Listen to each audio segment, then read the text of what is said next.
Assalamualaikum warahmatullahi wabarakatuh. Perkenalkan, nama saya Tunggal Faisal Hardian. Saya dari Prodi Statistika Angkatan 2024. Di sini saya ingin melaksanakan tugas bahasa Indonesia, yaitu wawancara terkait dengan judul penelitian saya, yaitu analisis perilaku kriminal cyberbullying di media sosial pada masyarakat Kota Pekanbaru. Saya akan mewawancarai sekitar 10 orang dan saya akan mendokumentasi sekitar 2 orang untuk video wawancara. Baik, di sini saya sudah bersama dengan salah satu narasumber. Sebelum saya memulai wawancara, marilah kita berkenalan dengan salah satu narasumber yang saya bawa. Perkenalkan, nama saya Hana Tola Sinaga, akrabnya dipanggil Hana. Dan di sini saya dari Prodi Statistika. Saya sebagai narasumber dari penelitian Tengku Alfaisal Hardian. Baik, saya akan memulai wawancara. Saya akan bertanya sebanyak 10 pertanyaan. Yang pertama, menurut Anda, seberapa sering kasus cyberbullying terjadi di media sosial di Kota Pekanbaru? Jadi menurut saya dan setelah saya cari-cari di internet, sebenarnya ya di setiap kota itu cukup sering terjadi cyberbullying ini, namun tidak terkuak saja, tidak terungkap di Google itu. Dan kalau ditanya seberapa sering, menurut saya itu sangat sering, apalagi dalam skala sekolah ya, mungkin juga kampus dan masyarakat. Baik, untuk pertanyaan kedua, apakah Anda pernah atau kenal orang yang pernah menjadi korban cyberbullying? Bisa diceritakan pengalaman atau pengamatan Anda? Jika untuk contoh atau orang saya kenal tidak ada sih. Namun saya tahu di Pekanbaru ini, khususnya di SMA 15 Pekanbaru, ada seorang anak dengan inisial S. Dia tuh pertama dibully di media sosial ya, secara online. Nah, kemudian cyberbullying yang sudah parah ini kemudian berujung kepada perundungan di dunia nyata. Akhirnya dia juga di sekolahnya semakin dijelek-jelekkan. Itulah dampak dari awalnya sosial media berujung ke dunia nyata. Baik, kita masuk ke pertanyaan ketiga. Menurut Anda, apa faktor utama yang menyebabkan seseorang melakukan cyberbullying di media sosial? Menurut saya itu semua terbentuk dari lingkungannya dan bagaimana dia tumbuh dan besar di keluarga. Bisa jadi dia broken home, bisa jadi dia kurang empati, atau bahkan dia hanya ingin main-main saja menunjukkan senioritasnya. Kan anak zaman sekarang kan begitu ya, kayak siapa yang paling berkuasa, aku ketua geng gitu. Menurut saya faktor utamanya yaitu psikologis, lingkungannya, dan rasa ingin menunjukkan kekuatannya gitu. Baik. Pertanyaan selanjutnya, bagaimana Anda melihat peran media sosial dalam mempengaruhi perilaku cyberbullying di kalangan masyarakat Kota Pekanbaru? Pertanyaannya akan saya jawab. Pertama, kita tahu bahwa media sosial ini adalah jembatannya, adalah sarananya untuk melakukan cyberbullying. Nah, pertanyaannya bagaimana peran media sosial? Tentu ini sangat berperan dan berpengaruh. Karena apa? Ketika seseorang melakukan cyberbullying, ini akan sangat mudah tersebar di sosial media sehingga orang-orang yang mungkin tidak dikenal oleh si korban ini ikut juga menjudge atau membuli dia karena mudahnya penyebaran informasi di sosial media ini.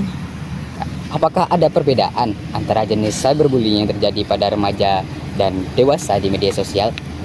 Menurut saya ya, kalau remaja atau kita-kita ini biasanya dibully penampilan, popularitas ya kan. Tapi kalau orang dewasa biasanya yang disasar itu adalah bagaimana pandangan dia terhadap politik, pekerjaan, atau hal pribadi dia.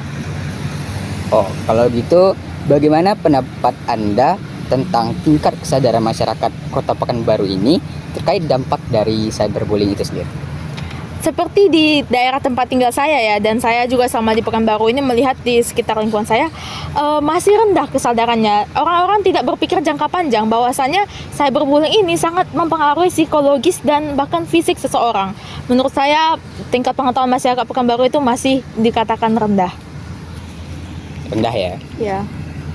Kemudian menurut Anda, seberapa efektifkah tindakan atau upaya penegakan hukum dalam menangani kasus cyberbullying yang terjadi sekarang ini? Kita tahu ada undang-undang ITE yang mengatur tentang cyberbullying ini.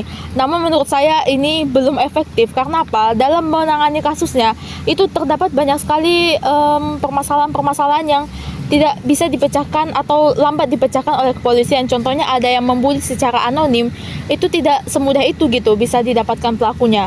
Menurut saya belum efektif sih penegakan hukum ITE di Pekanbaru ini. Baik, apa tindakan yang biasanya diambil oleh korban atau saksi cyberbullying untuk menghadapi atau melaporkan si pelaku? Pertama sekali menurut saya ketika misalnya terjadi di TikTok, pasti dia akan melaporkan akunnya ini kan, melaporkan. Dan yang kedua, dia dapat melaporkannya ke institusi, sekolah atau kampus. Dan yang ketiga, dia juga dapat mengajak orang tuanya ke hukum atau ke kantor polisi. Namun untuk jalur hukum ini jarang sekali yang menindaklanjutinya. Menurut Anda, langkah apa yang dapat dilakukan oleh masyarakat atau pemerintah untuk mencegah dan mengurangi kasus cyberbullying di media sosial? Menurut saya harus digencarkan kampanye atau penyuluhan tentang cyberbullying di sekolah-sekolah dan masyarakat. Maksudnya digencarkan ini adalah jangan hanya sekali gitu, minimalnya sekali 2 bulan. Jadi kayak terus diingat oleh siswa sehingga cyberbullying ini boleh turun tingkat kejadiannya. Baik, pertanyaan terakhir.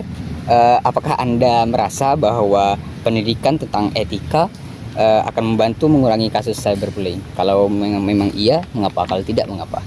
Menurut saya pendidikan tentang etika akan membantu sih, karena ketika seseorang tahu bagaimana cara beretika yang baik, dia akan lebih bertanggung jawab dengan bagaimana cara dia berinteraksi dan memperlakukan sesamanya. Namun kembali lagi, jika memang hatinya keras, itu mungkin agak sulit mengubahnya. Tapi kalau pertanyaannya kan, apakah pendidikan etika ini membantu? Menurut saya jawabannya membantu.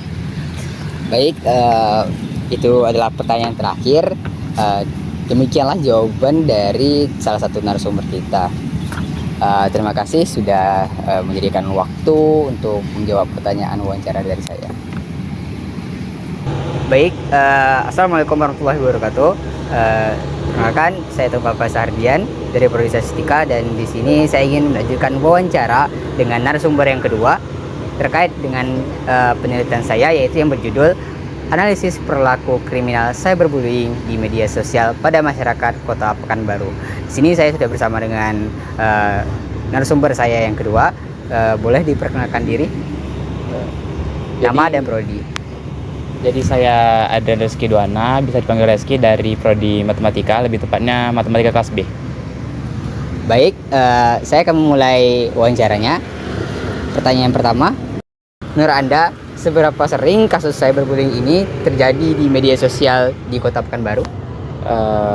Untuk seberapa sering terjadinya di Pekanbaru sendiri, saya tidak terlalu tahu karena saya sendiri datang dari Aceh dan baru di Pekanbaru ini sekitar bulan 8 tahun ini. Jadi kalau untuk yang saya lihat, belum pernah saya menemukan kasus cyberbullying di Kota Pekanbaru. Baik. Karena saya baru.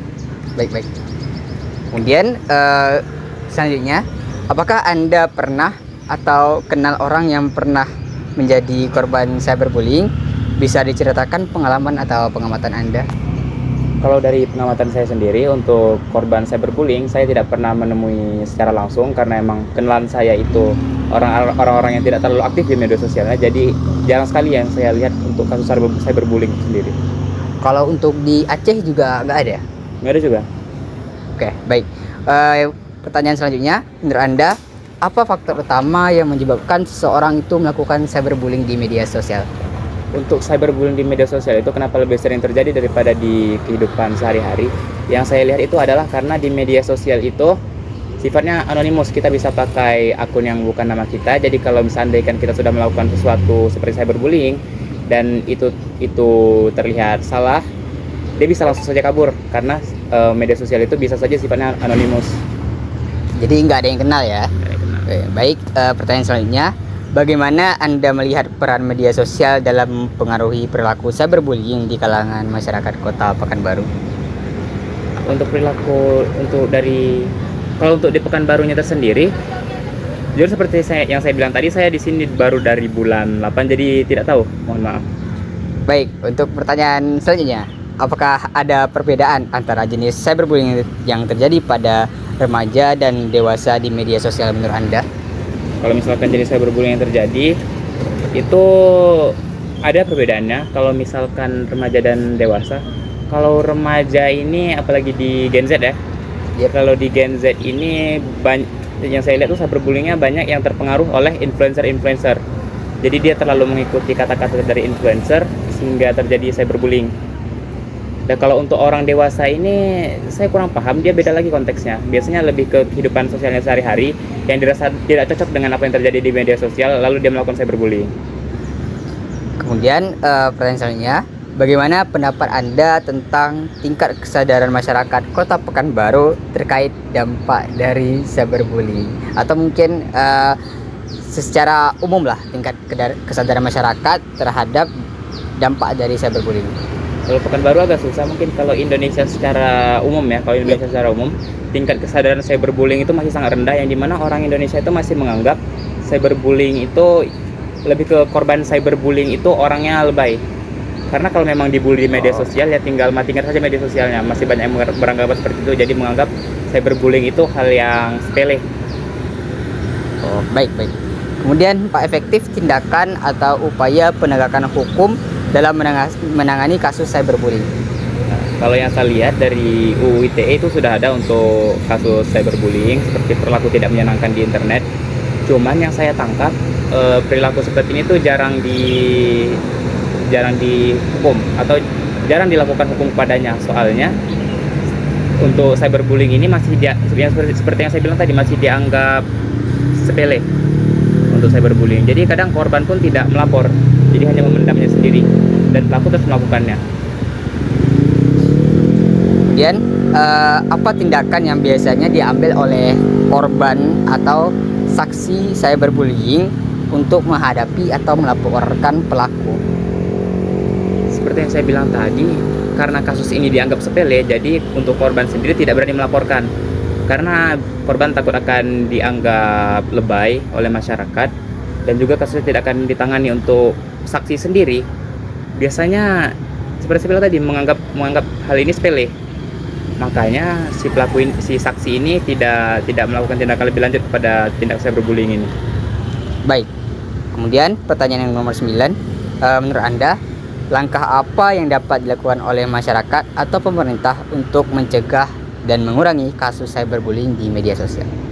Nah, untuk mencegah dan mengurangi sendiri, menurut saya media sosial ini yang pertama itu harus ada batasan umur yang tegas. Sudah ada batasan umur di media sosial, cuman yang saya lihat belum banyak yang tidak menerapkan batasan umurnya sendiri, seperti dengan memalsukan umurnya.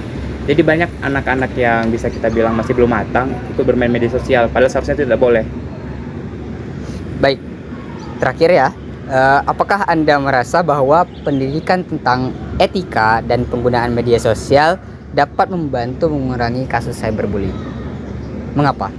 Kalau misalkan dapat membantu atau tidak membantu sendiri, itu tergantung dari intensitas pendidikannya sendiri. Dari apa yang diajarkan dan bagaimana cara mengajarkannya. Kalau memang itu dilakukan dengan baik dan benar, saya rasa itu bisa mengurangi, bahkan bisa saja menghilangkan kalau memang dilakukan dengan serius dan dengan benar. Untuk langkah-langkahnya sendiri sudah ada sebenarnya. Seperti kalau di Universitas Riau ini, kalau di jurusan matematika ada mata kuliah literasi digital, di mana di situ diajarkan tentang etika bermedia sosial. Tapi seperti yang saya bilang tadi, hal ini masih lumayan jarang, apalagi di masyarakat umum. Dan untuk penerapannya sendiri yang saya rasa itu masih sangat jarang. Karena ini juga bergantung pada inisiatif diri sendiri. Mungkin sekian. Oh, baik. Mungkin wawancara dari saya begitu saja. Terima kasih atas jawaban yang diberikan oleh narasumber dan waktu yang telah disempatkan untuk saya wawancarai. Sekian.